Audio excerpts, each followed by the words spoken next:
Okay sir. Gujarat સરકારના મહિલા અને બાળ વિકાસ વિભાગ ગાંધીનગર દ્વારા આજરોજ આપણા વડોદરા જિલ્લાના ડભોઈ તાલુકાના ડભોઈ પોલીસ સ્ટેશન ખાતે પોલીસ સ્ટેશન બેઝ મહિલા સપોર્ટ સેન્ટર ચાલુ કરેલું છે.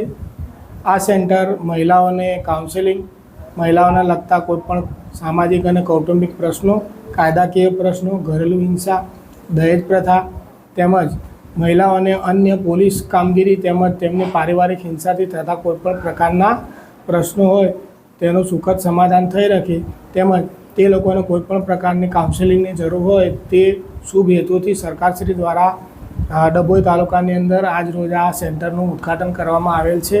મહિલાઓ આ સેન્ટર પર આવી તેમની કોઈપણ મુશ્કેલી હોય તો એ બહેનોને જણાવશે. અહીંયા કુલ 2 કાઉન્સેલરો છે, એ કાર્યરત રહેશે તેમજ મહિલાઓના પ્રશ્નો, મહિલાઓને લગતી યોજનાઓ અને મહિલાઓને તમામ પ્રકારની મદદ અહીંથી મળી રહે તેવા હેતુથી આપણે આજ રોજ ડભોઈ ખાતે આ સેન્ટરનું ઉદ્ઘાટન કરવામાં આવેલ છે. અને આ પ્રસંગે ડભોઈ પોલીસ સ્ટેશનના પીઆઈ શ્રી સંજયસિંહ વાઘેલા સાહેબ તેમજ હું doctor Parikshit Vaghela, protection officer Vadodara તેમજ મારા સાથી મિત્ર અને